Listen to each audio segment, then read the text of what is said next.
Fala, minha gente, sejam bem-vindos ao Cubo Podcast. Esse é o nosso programa do Colégio Ao Cubo, um colégio carioca, que você, circulando pelo Rio de Janeiro, encontra em 4 bairros: Barra da Tijuca, Recreio, Botafogo e Tijuca. A gente está em quase todos os lugares e ansiosos para receber a tua visita. Então, quando der, dá uma passadinha para conhecer a nossa casa. Hoje, a gente tem uma conversa muito importante. Você deve estar acompanhando pelas notícias, mesmo você que não é muito conectado, você sabe o que está rolando no Rio Grande do Sul. Desde o começo de maio, a gente está vivendo, não só enquanto Estado, quem mora no Rio Grande do Sul, mas nós brasileiros, porque parte do nosso país, da nossa nação, uma das maiores tragédias, que a gente pode chamar de tragédia urbana, que tem a ver com um efeito climático, mas a gente vai aprofundar isso um pouco mais. Hoje a gente quer conversar sobre esse evento, sobre essa catástrofe que tem assolado, sobretudo, os nossos irmãos e irmãs ali do Rio Grande do Sul. E para essa conversa, que a gente quer não só te dar informação, mas a gente também quer te dar um contexto mais local, mais presente, a gente tem hoje 3 importantes convidados. Por enquanto eu vou apresentar 2. Esses 2 você já conhece, que está aqui ouvindo o podcast Ao Cubo já há algum tempo, sabe quem são.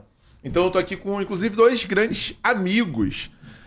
Professor Gregson Ulisses, nosso coordenador de Geografia do Colégio Ao Cubo. Gregson, segundo podcast na Casa Nova. Depois eu vou dar para vocês o endereço e, se quiser gravar aqui, é coisa linda, coisa fina. Gregson, seja bem-vindo, bom ter você aqui com a gente. Obrigado, Dani, pelo convite. É a segunda vez que eu tô aqui, né?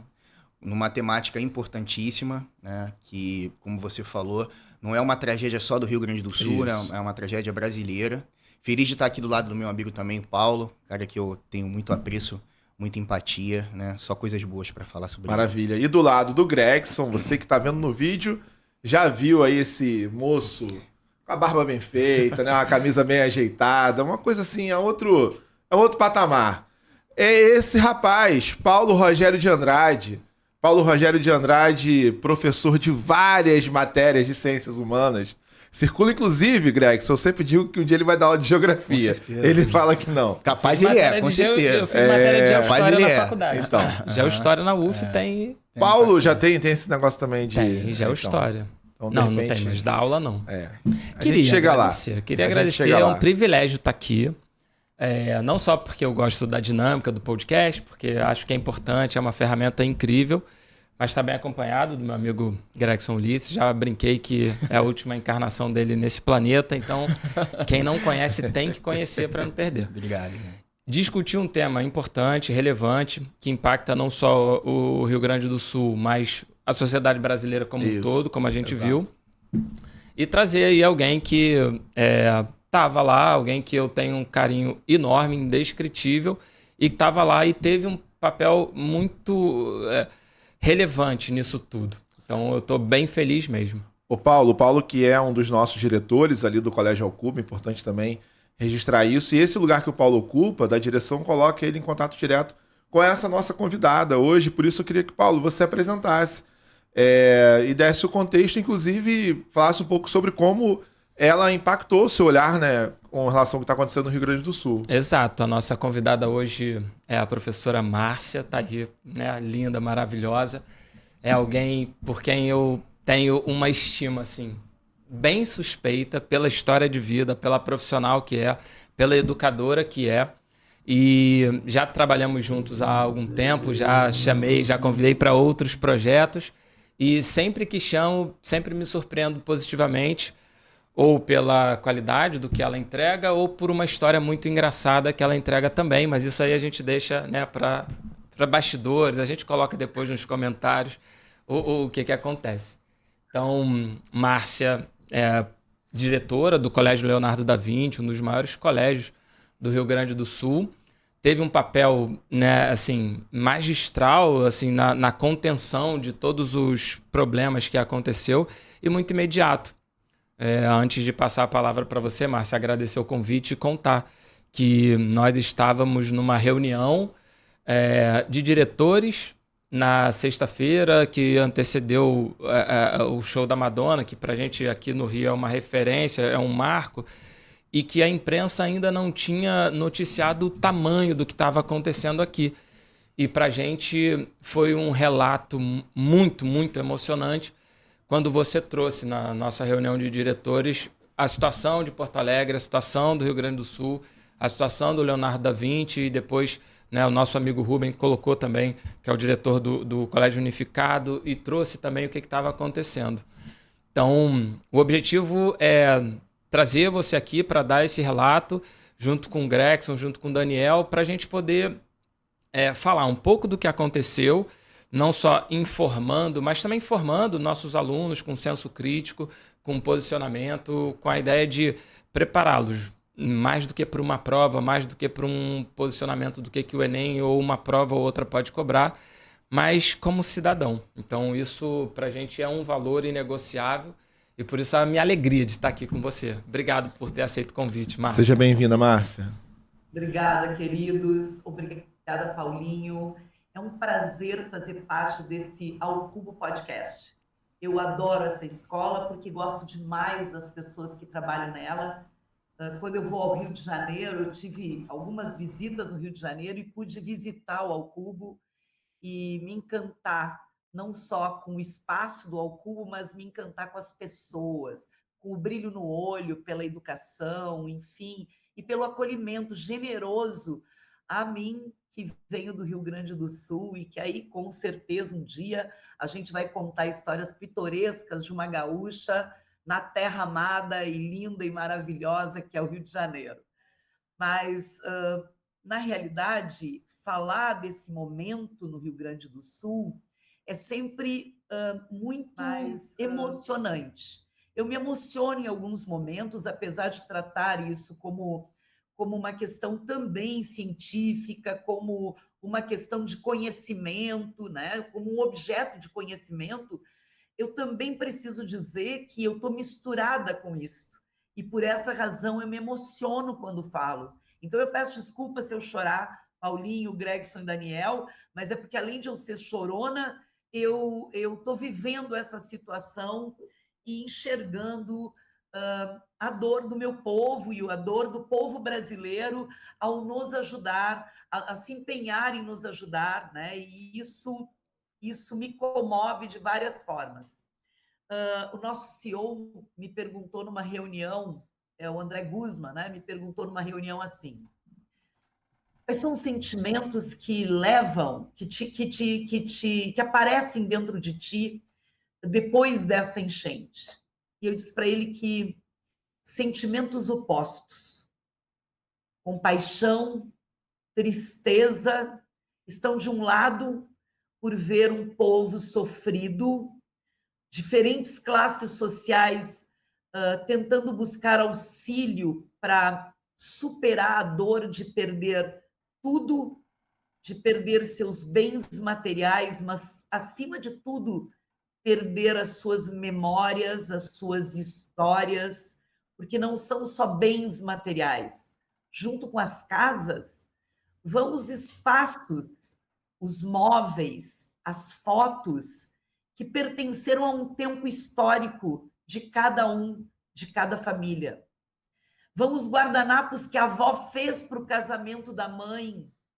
Enfim, vão os cristais que um dia que sobraram de tantas mudanças e que eram a representação da bisavó dentro da família. Enfim, vão os documentos que nos identificam como pessoas. E, de um outro lado, me provoca um alívio. E vocês vão dizer, essa mulher é louca. Ela ficou inundada e o Rio Grande do Sul inteiro destruído, porque onde não está inundado está alagado, onde não está destruído está com um solo que eles estão chamando de pudim, ou seja, pronto para desabar. E ela diz que teve um alívio. Mas eu vou falar de um alívio existencial. Tirou de mim o peso de ter coisas, porque coisas se vão com a chuva, se vão com a água. No 18 do Brumário existe uma fala, uma frase, que é tudo que é sólido se desmancha no ar, repetido por um liberal chamado Marshall Berman, num livro que tem esse título, Tudo que é sólido se desmancha no ar. E eu digo, aqui no Rio Grande do Sul, tudo que é sólido se desmanchou na água. E tirou de nós um peso enorme. Nós temos o peso de reconstruir a vida, mas em outros parâmetros, em outros padrões, em outros campos. Não precisamos acumular, não temos esse compromisso. Temos o compromisso de fazer uma existência aqui e agora melhor. Desculpa eu ter falado tanto, mas me empolguei, gente. Desculpa, me empolguei. Me emocionei com o fato, e é o que eu tenho dito para as pessoas que vêm conversar comigo sobre o fato, porque esses são sentimentos. Tem medo também nessa história. Chove um pinguinho e a gente já fica apavorado. Vai chover mais, vai inundar. Aconteceu nesse final de semana, eu contava aqui um pouquinho antes, aconteceu nesse final de semana uma previsão de chuva e todo mundo ficou em alerta. Todo mundo apavorado. E a chuva não foi tão forte. Foi forte nas únicas regiões onde ainda não tinha chegado a destruição. Nós temos 497 municípios, 467 ficaram destruídos no mês de maio. O que restou ficou agora destruído, com uma microexplosão atmosférica que levou todos os telhados, todas as casas, enfim. Né? Eu vou deixar para o Gregson explicar o que é esse fenômeno e os fenômenos que se juntaram para fazer essa enchente aqui no Rio Grande do Sul, como o cavado, como o corredor atmosférico amazônico e, principalmente, a necessidade de entrar uma corrente de ar frio que ficou estacionado aqui em cima, junto desse corredor atmosférico, né? Esse corredor quente, né? Vindo da Amazônia, e que impediu de qualquer outra saída para o clima que não fosse a chuva intensa, forte, violenta. Milhares de milímetros choveram ao mesmo tempo e inundaram as nossas cidades, destruíram, tiraram as pessoas das suas casas e rapidamente a gente teve que agir. Ô, Márcia, o Gregson, você viu que a Márcia deu uma deixa boa para você na nossa geografia, né? Com certeza. E muito além, né? Assim, além disso, ela comentou algo que é muito interessante dentro da geografia, que é um conceito assim muito essencial para a minha ciência, né? Que é o conceito de lugar. Né? O conceito de lugar para a geografia é o espaço de afeto, é o espaço de vivência. Então, quando você tem uma tragédia como essa, infelizmente, você acaba perdendo exatamente essa questão da convivência, do afeto, daquelas lembranças que você sempre vai levar consigo. Uhum. Por isso que quando a gente vai analisar as causas, né, que ocasionaram a tragédia no Rio Grande do Sul, elas são multidimensionais, né? E aí você também tem uma questão política, principalmente relacionada ao nosso processo de urbanização, que é um processo de urbanização extremamente desordenado, né? Onde a nossa ocupação ela foi extremamente errônea. Né? A gente se preocupou muito mais com a questão da mercantilização do solo urbano do que propriamente, né, a questão ambiental. Né? E isso fez com que muitas das nossas cidades elas crescessem, né, muito próxima dos rios. Né? Tem algo muito peculiar, a Márcia pode até me ajudar nessa minha narrativa, é a questão do próprio estádio do Inter, né? O Beira-Rio. Ele tem essa nomenclatura, essa alcunha, em função disso. Né? A partir, por exemplo, né, do século XX, e até mesmo já em 1840, a gente via, no caso, uma série de aterros, né, dentro da cidade de Porto Alegre, né? Fazendo com que você tivesse, infelizmente, uma maior vulnerabilidade ambiental e social dentro daquele espaço. Acho que é muito bom a gente também comentar, Márcia, em relação às consequências, né? E principalmente como elas são discrepantes em relação às classes sociais. Né? Hoje você tem dentro do meio acadêmico uma nomenclatura chamada de racismo ambiental para poder identificar como determinados grupos, né, acabam sofrendo muito mais com determinados eventos extremos. Né? Sim. E quando eu falo dessa multidimensionalidade em relação às causas da tragédia no Rio Grande do Sul, eu colocaria aí a questão atmosférica, né, e uma confluência, tá, dessas questões, né? A Márcia foi brilhante quando ela falou. Pô, fiquei aqui vibrante quando ela estava falando. Total de 0 pessoas surpresas. Ela falou, por exemplo, da questão dos rios voadores, né? Que tem um papel vital, né, para a formação de chuvas em todo o território nacional, né? Temos também a questão do cavado, que é a formação de um anticiclone, que deixou ali, no caso, uma massa de ar quente muito forte, né, fazendo com que você dificultasse a chegada de frentes frias. Ainda tem um outro adendo, que eu acho que é importantíssimo, que é uma anomalia climática, que é o Ninho, né? Que naturalmente, no caso no sul, quando ele atua, ele acaba aumentando a quantidade de chuvas no sul e provoca estiagem tanto no norte quanto no nordeste. Além dessas características, eu ainda colocaria também a questão da topografia e da hidrografia do Rio Grande do Sul. E, por fim, não menos importante, a questão política, né? Sim. Porque a gente não teve, por exemplo, investimentos em prevenção, nós tivemos, infelizmente, fragilidades em relação a licenças ambientais que foram retiradas tanto pelo governador do estado, tanto também pelo prefeito, que acabaram, infelizmente, né, proporcionando isso. Né? Ou seja, a gente não está falando de uma tragédia que tem uma dimensão simples. Eu quero muito ouvir a Márcia sobre esse lugar de quem não só está no Rio Grande do Sul, não só de quem também foi, de uma forma ou de outra, atingida pela tragédia, mas como de quem tem que lidar com pessoas dentro do seu ciclo de trabalho e que experimentam essa multidimensionalidade da tragédia, né? Eu acho que é importante a gente pensar na causa, né, Gregson? Porque alguém pode falar assim, mas por que a gente vai ficar se preocupando agora com a causa? Vamos resolver o problema. E não é bem assim, né? Assim, a gente está falando de uma coisa que talvez a gente pudesse até chamar de uma tragédia anunciada, né? Assim, não é de hoje que a gente lida com isso. Pensando nessa multidimensionalidade, e eu já quero ouvir a Márcia sobre isso, mas antes eu queria que o Paulo desse assim, uma introdução para essa ideia. Eu me interesso muito nesse contexto, e a Márcia tocou nesse aspecto, o Gregson também, sobre as perdas. Gregson falou sobre a coisa do lar, Márcia falou sobre a questão da memória, né, dessa coisa da história, de um artefato que foi feito por uma avó e que se perdeu naquilo ali. Eu fiquei muito tocado, estava a Márcia olhando a rede social do Da Vinci, do colégio que ela dirige, e tem uma campanha para arrecadar armações de óculos. E eu que uso óculos, que sou míope, pensei, caramba, já pensou eu vivi uma tragédia dessa e eu perdi os meus óculos e eu não consegui enxergar, eu não consegui identificar o que está ao meu redor. Isso é extremamente... é um impacto muito poderoso para mim. Então, quando eu vi isso, eu fiquei emocionado de pensar, caramba, que legal que alguém pensou nesse detalhe, nesse aspecto.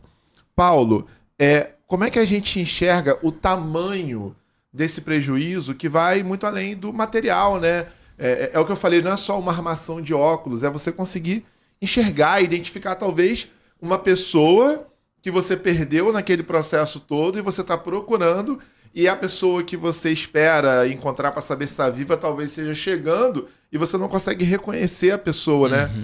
Como é que a gente enxerga isso? Como é que a gente enxerga o ser humano que perde coisas numa tragédia como essa? Eu acho que a Márcia aqui ilustra bem isso, porque é algo que a gente vai tendo dimensão no momento em que a gente transita, que a gente atravessa isso. Então, claro que hoje a gente tem uma percepção, em maio a gente tinha outra. Sim. E daqui a um ano a gente vai ter outra, e tudo isso é importante, essas diferentes temporalidades, é importante essas diferentes etapas do processo para a gente poder ressignificar. Então, não só uma questão de tragédias como essa que colocam em xeque a nossa existência, Sim. não só a existência física, biológica, assim, porque você pode ser arrastado por uma correnteza, ou tragédia como o Covid, que você pode contrair o vírus e morrer, mas que você coloca em xeque a sua identidade enquanto ser vivo. E é o que você falou, assim, imagina o Daniel sem óculos. Sim. Ele não consegue enxergar dali. Uhum. Então imagina o que é o Gregson sem poder visitar certos espaços, frequentar certos lugares, assim, sem o jiu-jitsu, sem e é isso, assim, sem você saber se os seus familiares estão vivos. Então são dimensões que a gente precisa parar, pensar e assim, o que a filosofia, o que a psicologia, o que as ciências humanas trazem para a gente?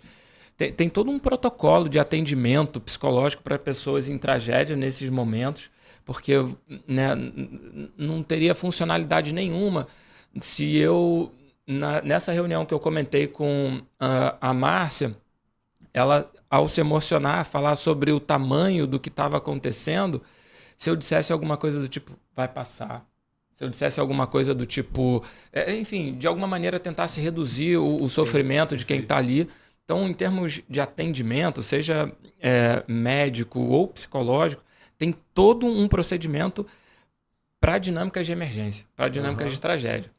Para a gente pensar em termos filosóficos, se a gente quiser pensar em termos... O que a teoria filosófica traz para a gente comenta de um filósofo chamado Hans Jonas, né, um alemão que morreu há pouco tempo, que ele fala da ética da responsabilidade. Perfeito. Muito influenciado por Kant, por uma corrente depois heideggeriana, existencialista. Ele fala assim, a gente tem que pensar de acordo com a dignidade, como Kant havia levantado lá atrás, mas também pensando na dignidade não só nossa, de quem está do nosso lado, mas do futuro. Exato. Que planeta a gente está deixando, que cidade a gente está deixando, que estrutura a gente está deixando para as gerações futuras. Sim. Por isso a questão da ética, da responsabilidade. Se a gente não pensar na dignidade de quem está ali, na integridade de quem está ali, a gente corre o risco de, por uma falta de empatia, por um descuidado ou por um mau caratismo mesmo, passar por cima da vida da pessoa, literalmente, provocando a morte, ou da vida da pessoa pela sua trajetória, da sua existência. Então você vai jogar fora o óculos do Daniel, o kimono do Gregson, a camisa do Flamengo do Paulo, os livros da Márcia, e vai ficando tudo para trás. Sim. E você corre o risco de perder a sua identidade. Então, quando a Márcia relatou isso para a gente, lá atrás, antes da gente ter essa percepção, todo mundo se emocionou porque a gente começou a ter acesso a um relato de quem está ali na frente. Assim, não, é muito maior do que está sendo passado. E depois ainda foi passado de uma maneira bem sensacionalista pela mídia, que serve para conscientizar o que é importante. A gente tenta com a conscientização, com campanhas de doação e tal, mas não chega aos pés do que está ali. Então é o que a Márcia falou, assim, não tem aeroporto a cidade. O aeroporto internacional ainda está fechado, sem previsão. Talvez em 6 meses, em 7 meses, em 8 meses. São coisas que afetam muito. Aí, para voltar à sua pergunta, Paulo, como é que a gente dimensiona? A gente vai ter que viver para saber. Perfeito. Ótima resposta. É isso. A gente vai ter que viver para sobreviver a isso. Pegando o gancho nisso que você falou, e numa expressão que o Paulo usou que eu achei perfeita, que é a ideia de identidade. Então, Márcia, você viveu e você está vivendo essa tragédia, e eu convido, inclusive, quem puder acessar as redes sociais do Colégio Leonardo da Vinci. Vai ter uma dimensão interessante sobre isso. Você lida com essa tragédia com nomes, né? Assim, você viveu e experimenta porque você lida com pessoas que perderam tudo, né? E você, é isso que o Paulo falou, né? A Márcia está vivendo. Márcia, compartilhe um pouco mais sobre isso com a gente, assim, sobre essa dimensão. Sim. Eu achei muito importante a fala tanto do Gregson quanto do Paulo, no que refere-se à questão do lugar, principalmente, né? Porque nós nos desterritorializamos um pouco nesse contexto e o nosso lugar saiu da dimensão cultural e estrutural e concreta, e até as nossas paisagens se modificaram, né? Paisagem também é um tema da geografia, né? Tudo isso se modificou. A gente brinca que a nossa serra agora está planície, porque derreteram, né? Tiveram regiões da serra onde se produz vinho que no mesmo dia tiveram 100 deslizamentos. Então, a gente até brinca de forma a aliviar a dor, né? Porque pessoas morreram nesses deslizamentos, né? Enfim, e quando o Paulo fala da questão de saber em cada tempo qual vai ser a dor e a necessidade de cada tempo.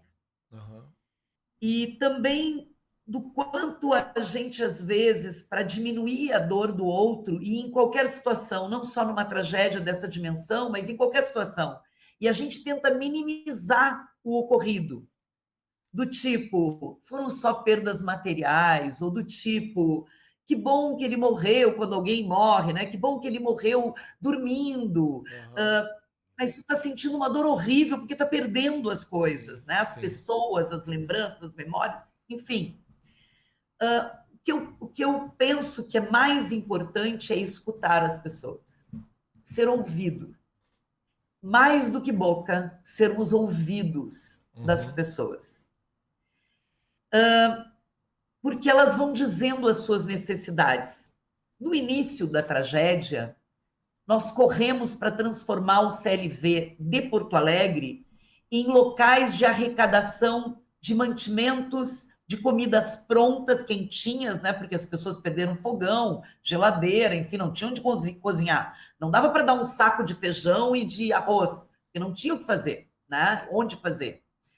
Então, a gente organizava nestas unidades, na unidade Alfa e Beta, uma fica no centro de Porto Alegre e a outra fica na zona sul de Porto Alegre. É como se nós estivéssemos na zona sul do Rio de Janeiro e na Barra da Tijuca, assim, não nessa distância, porque Porto Alegre é menor, né? Mas, enfim, nós éramos centros de arrecadação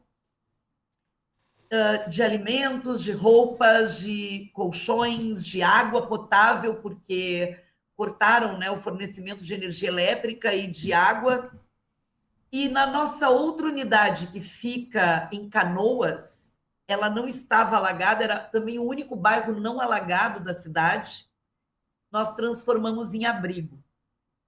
Do centro da nossa cidade de Porto Alegre para Canoas, que faz parte da grande Porto Alegre, nós levamos 25 minutos a 30 sempre.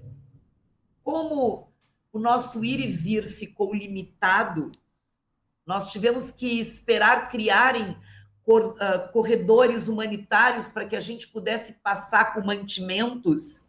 Nós levávamos 5 horas para ir e 5 horas para voltar do abrigo. E nessa unidade, nós trabalhávamos nessa unidade junto com pais, com alunos, acolhendo os desabrigados que vinham de todos os lugares. E aí, eu preciso dizer para vocês que todas as campanhas que nós fizemos, em cada tempo, elas foram se modificando, né? Era primeiro alimento pronto, era gás para quem estava cozinhando, era água potável, porque não tinha água potável e as pessoas estavam com leptospirose, tomando água e entrando em contato com água contaminada por urina de roedores, enfim. E, além disso, colchões, cobertas, travesseiros e roupas secas. Remédios médicos e psicólogos. Tudo isso a gente precisava como voluntário e tudo isso aconteceu rapidamente. As pessoas se uniram, tanto os gaúchos se uniram, quanto o povo brasileiro que veio nos ajudar. Todo mundo se uniu. As escolas do Grupo Raiz Educação do Rio de Janeiro participaram de uma grande campanha para nos ajudar a comprar água, a resgatar funcionários e até ajudar na reconstrução de algumas casas. Nós recebíamos, na primeira semana da enchente, nós recebíamos chamados e pedidos de funcionários dizendo: eu estou em cima do telhado da minha casa, pelo amor de Deus, eu vou morrer. Estou há 3 dias esperando o resgate. E a gente acionava todo mundo, os amigos, os conhecidos, para buscarem. Aí eles diziam: é mais ou menos perto de onde tem tal placa, de onde tinha um posto de gasolina, ele aparece a placa do posto de gasolina. Então, a gente ia direcionando quem estava de barco ou quem estava de helicóptero. Nossa unidade em Canoas, que é a unidade Gama do CLV, né, do Colégio Leonardo da Vinci, abrigou 144 famílias, mas ali naquela redondeza, vários locais abrigaram não só famílias, mas também animais, pets. Teve uma universidade que abrigou 5.000 cachorros que encontraram nesse caminho nadando, né? Jet ski, barco, helicóptero, encontraram animais. Teve até um ícone desse momento que foi um cavalo em cima de um telhado que ficou lá também algum tempo grande, né? Enfim, a gente corria e talvez nem sentia tanto a dor, porque a gente não dormia, inclusive. porque a gente sabia que tinha que ajudar, porque a gente não tinha sido diretamente atingido. É bem verdade que nós enxergamos uma realidade que nós nunca imaginávamos entrar em contato. As pessoas no abrigo, elas perdem a sua intimidade, elas perdem a sua privacidade. Quando elas perdem os óculos, é trágico, porque elas perderam a privacidade, elas dormem ao lado de pessoas que elas nunca viram na vida e elas não enxergam bem a realidade. Elas seguem regras com as quais elas não conviviam antes, porque, bom, agora num coletivo grande tem que ter regras para que não vire uma bagunça. Tem que ter hora de comer, tem que ter hora de tomar café, tem que ter hora de tomar banho, até porque a gente tinha água contada também. A gente ganhava dos pais da escola carro-pipa para encher a caixa d'água da escola para eles terem banho. Mas não era o suficiente.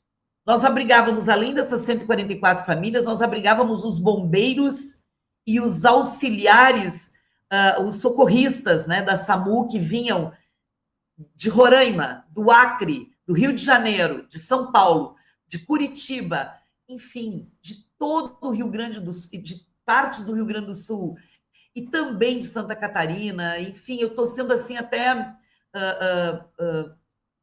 errada em dizer o nome dos estados, porque a gente conheceu cearenses, mineiros, enfim, muita gente que se deslocou até o Rio Grande do Sul correndo riscos. Sim. Justamente para nos ajudar. Salvar os nossos funcionários também era uma prioridade. Nossos professores, alguns perderam suas casas, outros não perderam, mas tiveram que sair porque elas foram inundadas. A nossa coordenadora do bilinguismo voltou para sua casa na semana passada, onde todos os colegas fizeram um mutirão de apoio e de ajuda para limpar a casa dela, que é próxima ao Beira-Rio, ou seja, que é próximo à beirada do rio, que é um lago, né? O Lago Guaíba. Uhum. Na realidade, chamam de rio, mas é um lago, né? É uma forma... é um apelido do Guaíba, né? O Rio Guaíba. O Gregson falou uma coisa muito importante. As pessoas não acreditam na prevenção. O ser humano é muito... Às vezes eu digo, nós somos adolescentes, porque os adolescentes, eles entendem a vida com mais felicidade. Talvez isso seja tão bom para nós brasileiros, mas, ao mesmo tempo, como políticos e administradores públicos, isso é perigoso. Porque a felicidade também tem que envolver a responsabilidade. Né? Somos felizes, temos um país maravilhoso, mas somos responsáveis pela prevenção de algumas coisas. Nós temos que acreditar que consequências para determinadas ações nossas existem. E, por essa razão, trabalhos preventivos são necessários. Mais do que isso. É necessário que o mundo entenda que o que aconteceu no Rio Grande do Sul, mesmo que tenham condições favoráveis por conta do El Niño e de Laninha, que nessa época do ano também aumentam as chuvas, em outras épocas do ano, no caso da Laninha, secam o Rio Grande do Sul, ele vira um sertão, inclusive. É importante dizer que tudo isso é previsível com tecnologia. Sim. Tudo isso é analisado com tecnologia. E, por essa razão, o entendimento do espaço urbano, o entendimento das cidades esponja, da necessidade de termos as cidades esponja em locais como Porto Alegre, por exemplo, que é banhada por um lago importante e que toda a vazão dessa água pode prejudicar outras cidades, inclusive, né? Pode desembocar em outras regiões que nem próximas de nós estão. Então, é muito interessante saber que hoje deve-se fazer política pública com a máxima responsabilidade e, obviamente, cercado de conhecimento científico. A ciência é importante, é muito importante. Por isso, as nossas escolas, o Alcubo, o CLV, eles têm que trabalhar não com a crítica política, isso cada um faz a sua, mas principalmente com as questões científicas, para que todo mundo entenda a responsabilidade que cada um tem em todas as horas, principalmente nas horas em que a gente tem que atuar, mexer na nossa natureza. Os aterros, eles podem transformar a cidade num espaço maior, de uso urbano mais agradável, de maiores construções, de maior especulação imobiliária, o que traz riqueza certamente para o Estado, eu não tenho dúvida disso. Mas tudo isso tem que ser feito com muita responsabilidade e alicerçado na questão, e assim, com bases na questão científica, justamente porque qualquer deslize, qualquer a mais, pode provocar um desequilíbrio que destrua um estado inteiro, que vai levar, sem dúvida nenhuma, anos, muitos anos para se reerguer. E aqui eu preciso falar de uma coisa. O Rio Grande do Sul, se ouviu muito isso no período da enchente. Os gaúchos, não são todos, alguns, talvez poucos gaúchos, tinham um discurso separatista, se achando poderoso no Estado, achando que o Estado do Rio Grande do Sul era o centro do mundo, que nós produzíamos riqueza para todo o Brasil. Tinha um discurso desse, mas esse discurso, ele não é dos gaúchos, ele é de uma parcela mínima dos gaúchos. O que fez com que muita gente dissesse: viram, agora estão provando do veneno de vocês, querem se separar? Se separem. A gente escutou isso. A gente escutou de muita gente. Mas, graças a Deus, o brasileiro é um povo inteligente, é um povo informado, talvez não tanto, mas é um povo inteligente. A maioria das pessoas não deram bola para isso, não foram revanchistas e entenderam que na tragédia a gente ajuda. E a gente recebeu essa ajuda de todo o Brasil, e eu não tenho como agradecer. E todo o Rio Grande do Sul não tem como agradecer a generosidade de quem se deslocou, de quem mandou mantimentos, dinheiro, de quem continua fazendo isso. Né? A gente sabe, o Bruno Mars, por exemplo, está fazendo um show para o Rio Grande do Sul. A gente sabe que tudo que acontece hoje no Brasil envolve o Rio Grande do Sul, ou ajuda humanitária para o Rio Grande do Sul. E eu fiz questão de dizer isso porque a gente sabe, sim, que uma fatia microscópica dos gaúchos tinha essa ideia, falava essas coisas que não tem nada a ver com quem nós somos, com o que nós fazemos, com o que nós pensamos e até ensinamos. Nós ensinamos no Leonardo da Vinci, além do compromisso com o conhecimento e a ciência, nós ensinamos empatia, valores, vontade de estar próximo dos outros. E isso faz uma diferença imensa quando a gente recebe isso em troca também das escolas do Rio de Janeiro, como ao Cubo, de pessoas que vieram do Acre para nos ajudar. Então, eu precisava dizer isso para vocês, né? Porque eu reconheço que em alguns momentos essa arrogância que aparecia volta e meia na mídia, ela não é de todos os gaúchos, ela é de alguns equivocados, né? Que nós sabemos da necessidade que nós temos de todos, né? Nós somos um único país. E, Márcia, eu acho que, assim, isso que você está costurando para a gente, né, da sua experiência, do seu olhar técnico, mas muito motivado também pela gravidade, pela necessidade que você lidou e está lidando ainda, né, em todo esse tempo, comprova que a educação, que é o teu lugar, né, assim, quando você fala sobre isso, você está falando da educação, da escola, do seu ambiente, eu acho que fica claro que, apesar de tudo, apesar da arrogância, da falta de empatia, da falta de educação, o que a gente descobre é que a solidariedade, a generosidade da gente, do povo brasileiro, ela fala mais alto. E aí, por uma questão puramente técnica do tempo que a gente tem, eu queria costurar um pouquinho olhando para o futuro.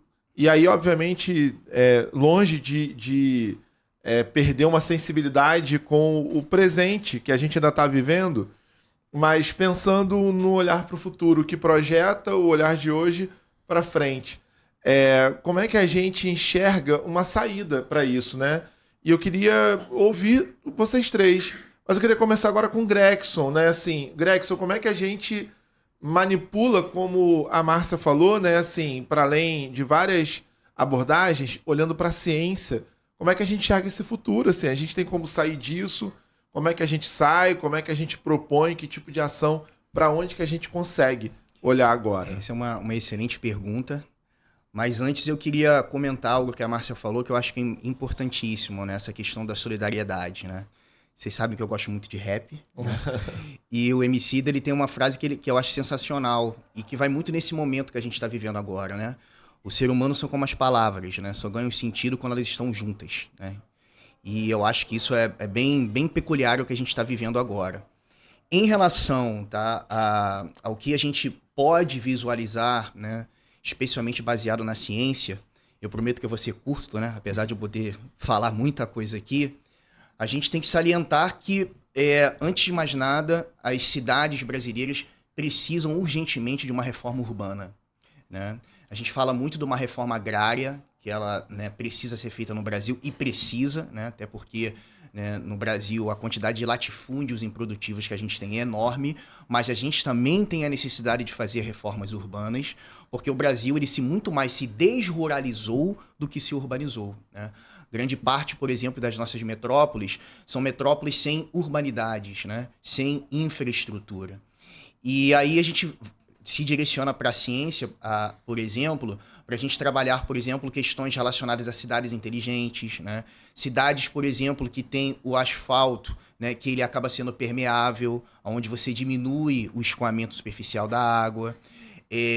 Cidades que, por exemplo, colocam nas suas áreas centrais jardins verticais, telhados verdes, tá? Especialmente para você tentar, de alguma forma, mitigar as chuvas de verão que sempre ocorrem, né, dentro do território nacional, né, porque o Brasil, ele predominantemente, né, é um país com uma tropicalidade muito forte, né? Então a gente sempre tem esse agravante de chuvas torrenciais, né, nos primeiros meses, né, do ano.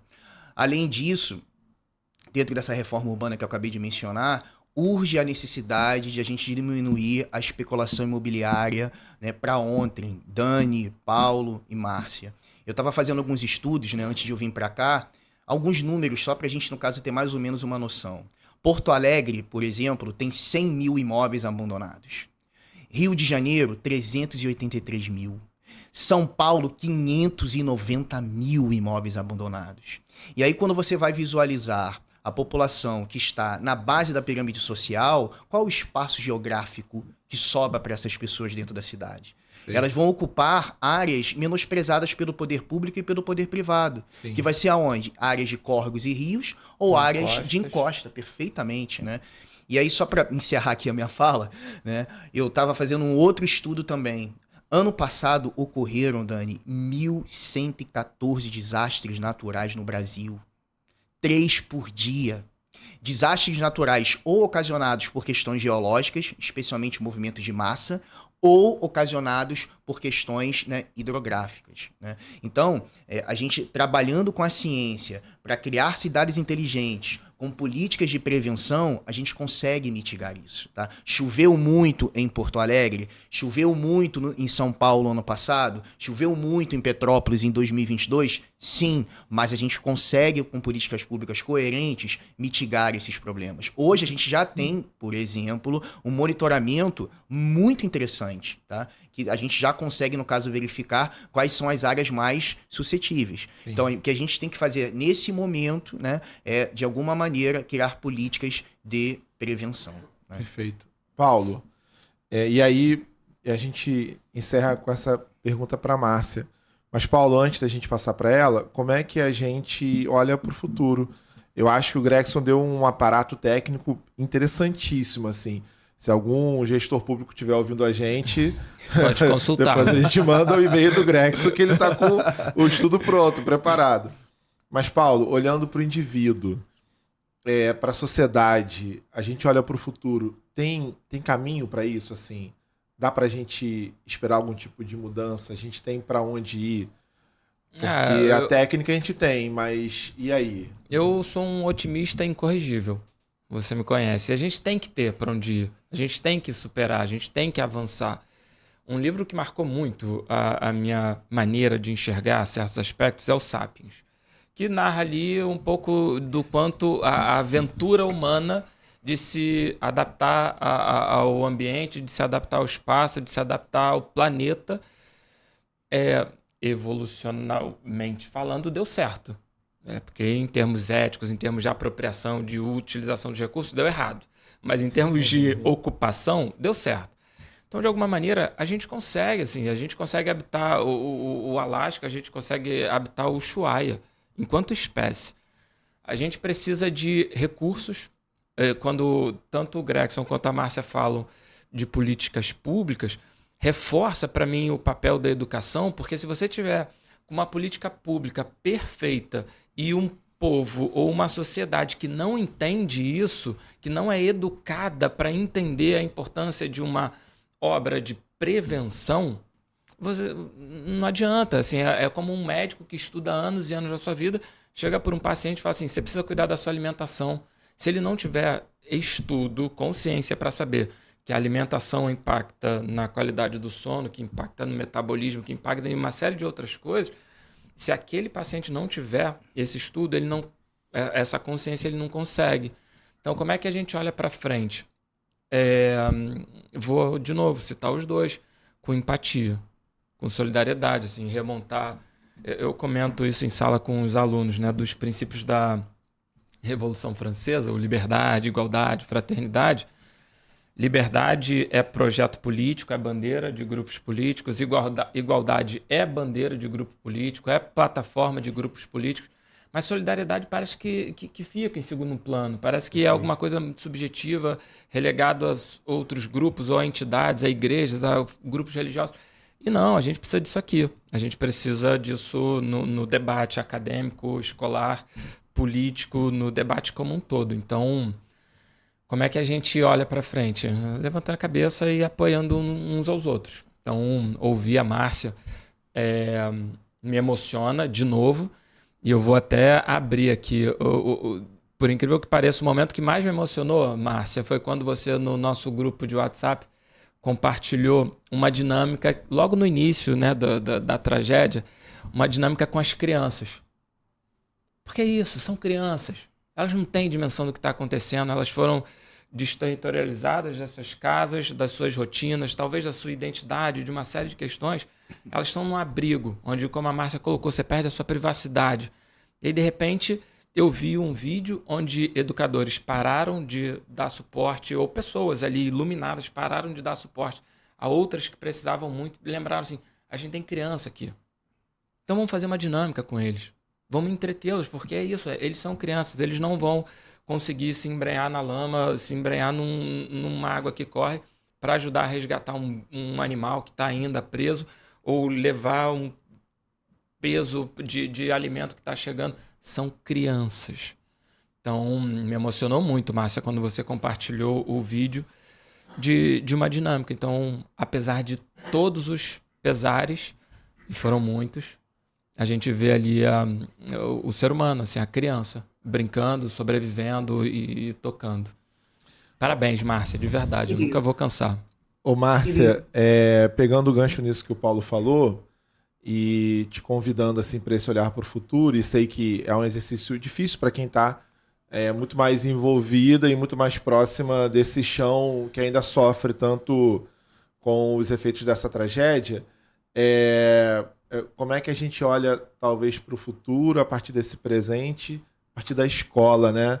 Porque o Paulo falou da dinâmica com as crianças e eu imagino o quanto elas são tão fundamentais quanto qualquer outro indivíduo para repensar a cidade, repensar o existir, repensar o lugar, repensar o futuro.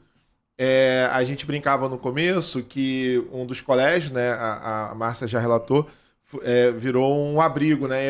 E uma das perguntas que eu ia fazer para a Márcia era como é que é esse processo de ressignificação do espaço escolar. E o Paulo disse que a palavra o verbo não é ressignificar, Qual foi o verbo que você usou, reapropriar, Paulo? porque isso que é a escola mesmo. Exato. É a gente que precisa ressignificar. Exatamente. Eu acho que o Leonardo da Vinci reapropriou. Márcia, encerra essa nossa conversa com essa sua contribuição, assim, como é que você como é que a gente pode projetar esse futuro a partir desse lugar tão incrível, tão extraordinário que é a escola? Casualmente, hoje eu estou dentro da escola, né? Estou aqui, não é causalmente, porque a minha vida é dentro da escola. É isso. E eu agradeço as palavras do Paulinho, né? Da emoção, porque também eu fiquei emocionada. Eu vou contar um pouco o que significa transformar uma escola na casa das pessoas. Legal. Significa a gente criar espaços novos de convivência e fazer com que cada dia dessa convivência seja mais suave. Mas não é suave, é duro, porque ali existem trabalhadores, mas existem pessoas que são foragidos, apenados, enfim. Tinham todas essas pessoas juntas, idosos, sem muitas perspectivas de futuro, crianças. E eu vou dar um exemplo para vocês de como a escola se transformou na casa de muitos. Era no ginásio de esportes, um colchão do lado do outro, a gente separou família A com a família B, tudo separado, né? Coberta, travesseiro, tudo limpinho, a gente arrumava sempre. E eu preciso reafirmar, não éramos só eu e alguns professores e outros, a minha vice-diretora do Beta, a diretora do próprio Gama, não eram só essas pessoas. Tinham principalmente os pais daquela comunidade e os alunos adolescentes que nos ajudavam. Inclusive, eu era porteira da noite, eu ficava a noite inteira com meu marido fazendo a portaria e atendendo as pessoas que batiam lá, sem ter onde dormir, enfim. E junto comigo, às vezes, ficavam adolescentes que tinham ido, seus pais levavam justamente com esse objetivo, o de ficarem auxiliando na portaria, auxiliando a entregar uma mamadeira para uma criança, ou esquentar uma mamadeira para uma criança que precisava mamar à noite, ou chamando o enfermeiro que se ofereceu como voluntário na segunda, terça e quarta, e outro que se voluntariou na quinta e sexta, enfim, para atender a tosse de uma criança, chamando o SAMU, né, a emergência, porque uma criança parecia estar com febre e bronquiolite no meio da madrugada, enfim. Várias demandas da madrugada, vários problemas.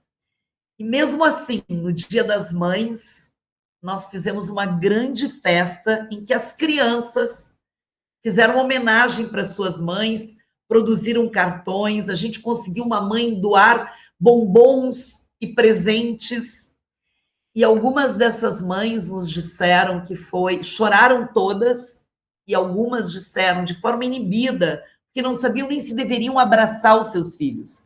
Elas tinham dúvida na hora que eles chegavam com presente. E elas nos disseram que tinha sido o primeiro Dia das Mães da vida delas. Que elas se sentiam em família nesse momento, porque era a primeira experiência do Dia das Mães. Então, aquele lugar, escola, se transformou também num lugar de ensinamento da convivência, porque a gente se preocupa, sim, com o conhecimento e com a ciência, mas existem necessidades para o nosso povo, para as nossas pessoas.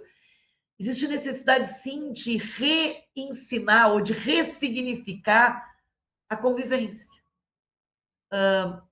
Uma festa como essa, que é o Dia das Mães, né? Nós vivemos de um outro jeito, dentro de um abrigo. E virou a casa daquelas pessoas, o lugar de comemoração como a casa delas. Então, para dizer para vocês que o futuro, eu sou alguém que acredito muito no futuro sempre. Eu acredito nos jovens, eu acredito na força dessa juventude e eu acredito na educação. Eu acho que a educação é o único caminho que a médio prazo, não a curto, mas a médio e longo prazo, salvará pessoas, lugares, salvará espaços importantes. Enfim, dará ao planeta uma segunda chance. Talvez mais do que segunda, mas enfim. Nem vamos entrar nessa questão da idade do planeta, não é isso que a gente está falando, né? E eu preciso dizer para vocês que o Leonardo da Vinci está preparando, e foi uma coincidência, gente, porque eu coloquei no calendário do Leonardo da Vinci em novembro do ano passado, de 2023, uma coisa chamada Building Solution, que são soluções urbanas para problemas ambientais. Legal. É uma maratona, são equipes de alunos do ensino médio que vão passar a noite na escola, agora, na primeira quinzena de julho, entre um sábado e um domingo, resolvendo um desafio. Um desafio, e que agora a gente acrescentou a esse desafio a questão das águas, né? Da enchente, enfim, a gente acrescentou. Mas a questão era trabalhar nas questões urbanas importantes, como essa que o Gregson trouxe, de que a ocupação do espaço ela é desordenada, mal feita, e ela também obedece a uma lógica, a lógica dos abismos socioeconômicos. Ela obedece a essa lógica. E por essa razão a gente tem que refletir como pessoas que podem refletir, porque têm recursos intelectuais para isso, e também podemos refletir porque temos condições materiais para isso também, né? Então, é uma obrigação da nossa escola pensar soluções. Eu me inspirei no ano passado numa experiência aqui no Sul de um blog, depois de um site, chama-se Caos Urbano. É de um instituto, o Instituto Ling, que constituiu essa discussão sobre urbanismo já há algum tempo.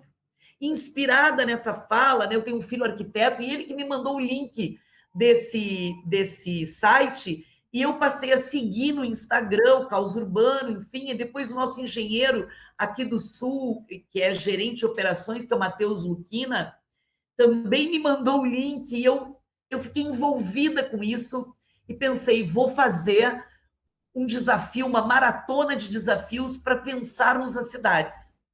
E aí veio enchente, e isso ficou mais do que premente, né? Então, isso é uma experiência educativa que todos podemos fazer para fazer o nosso aluno pensar nas soluções de problemas reais, utilizando as ferramentas que eles têm, que é o conhecimento que a gente trabalha em sala de aula.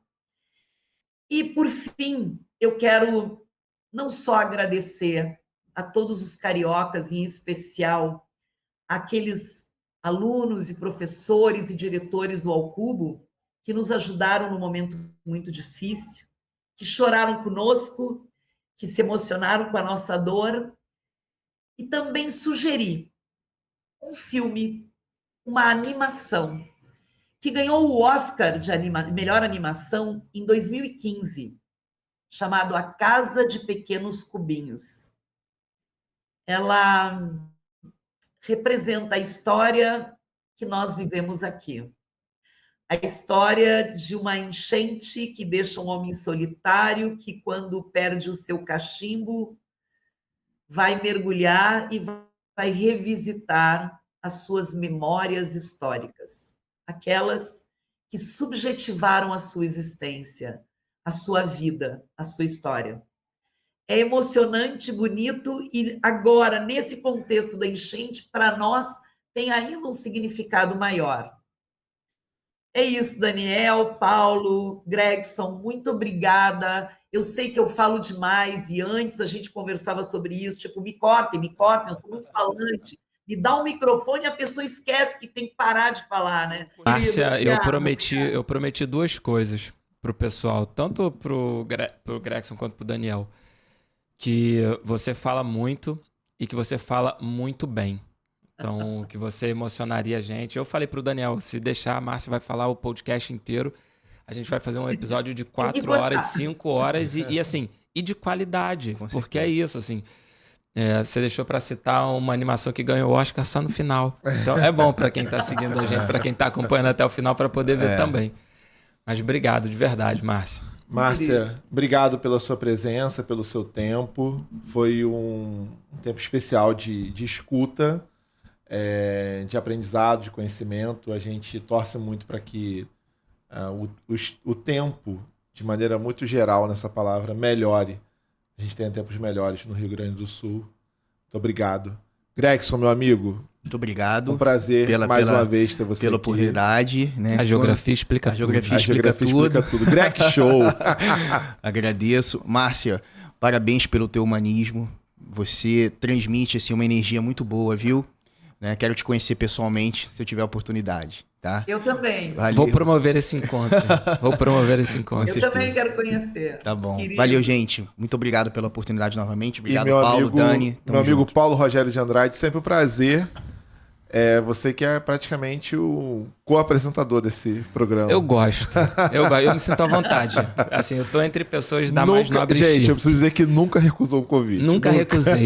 E é a primeira vez que eu ganho essa caneca. Caneca, inclusive, Márcia, que vai chegar pra Vai você. chegar, isso. Eu quero essa caneca, Isso. exatamente. Chega Eu quero assim. Vai essa chegar caneca. só os convidados ilustres ganham. E é a primeira vez que eu venho. Aí, ó. É a primeira vez que eu ganho. Mas tudo bem. Gente, muito bom, obrigado por vocês estarem aqui. Você que está acompanhando a gente até agora, de casa, ouvindo, assistindo, um prazer. Não deixe de visitar a nossa casa virtual, nosso Instagram, @Colégio ao Cubo. Vai ser um prazer te receber. Tem muita coisa para você descobrir por lá. Inclusive, você também pode conhecer a partir do nosso Instagram, o link lá para o Colégio Leonardo da Vinci. Prazer, obrigado por ter ficado até agora. Um beijo e até o próximo episódio.